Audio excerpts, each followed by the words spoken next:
Assalamualaikum warahmatullahi wabarakatuh. Halo, nama saya Anissa Siti Nurhalisa. Saya akan memaparkan sedikit tentang konsep pendidikan informal, pendidikan formal, dan pendidikan non-formal. Dalam Undang-Undang Nomor 2 Tahun 2003, Pasal 13 Ayat 1 dinyatakan bahwa jalur pendidikan terdiri dari pendidikan formal, non-formal, dan informal. Tujuan pendidikan secara umum yaitu untuk membentuk manusia yang memiliki jasmani dan rohani. Langsung saja di pembahasan pertama kali ini, saya akan menjelaskan tentang pendidikan formal. Pendidikan formal merupakan pendidikan yang diselenggarakan di sekolah-sekolah pada umumnya.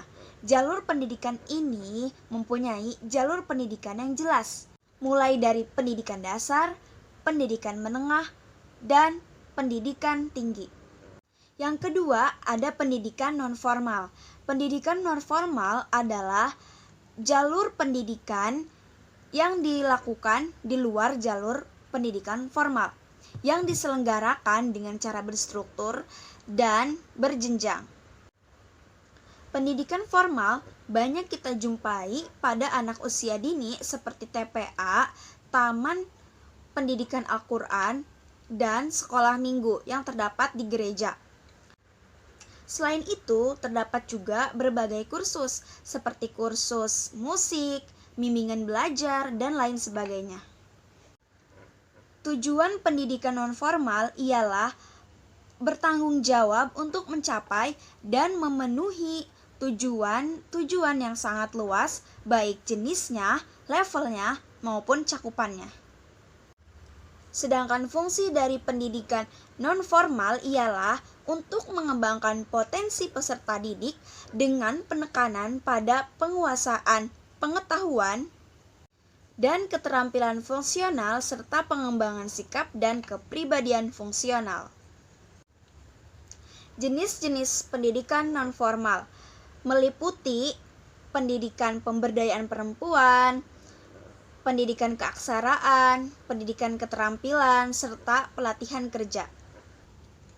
Pendidikan kesetaraan meliputi paket A, paket B, dan paket C, serta pendidikan yang lain untuk memenuhi kemampuan peserta didik, seperti PKBM, pusat kegiatan belajar mengajar, lembaga kursus, lembaga pelatihan, kelompok belajar, majelis taklim, sanggar, dan lain sebagainya. Serta pendidikan lain yang bertujuan untuk mengembangkan kemampuan peserta didik.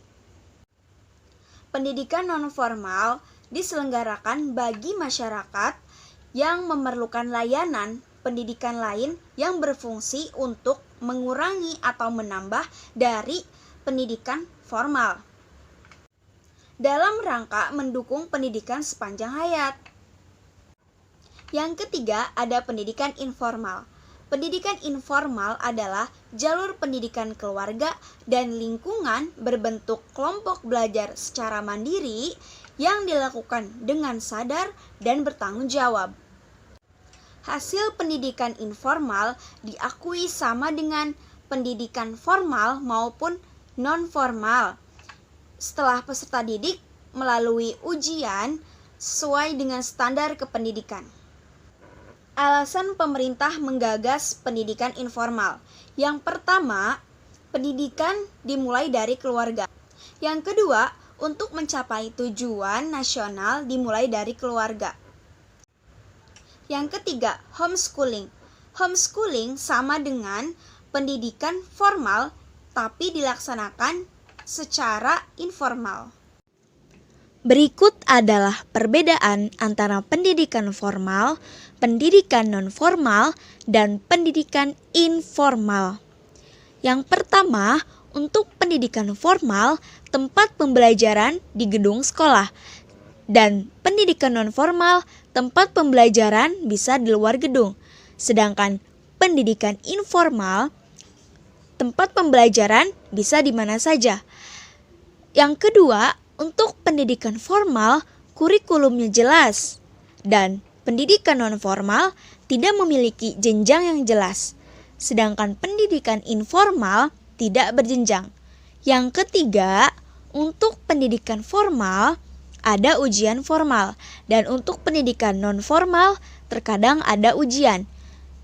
Dan sedangkan untuk pendidikan informal tidak ada ujian. Yang kelima, ada proses pendidikannya memakan waktu lama. Sedangkan pendidikan non-formal singkat. Sedangkan pendidikan informal tidak ada lembaga sebagai penyelenggara. Persamaannya yaitu sama-sama menekankan pentingnya kemampuan dan kegemaran membaca dan menulis, kecakapan, serta kemampuan berkomunikasi. Perbedaannya yaitu dari segi kurikulum, sarana prasarana, dan jenjang waktu. Sekian pemaparan dari saya, kurang lebihnya mohon maaf. Billahi taufiq wal hidayah. Wassalamualaikum warahmatullahi wabarakatuh.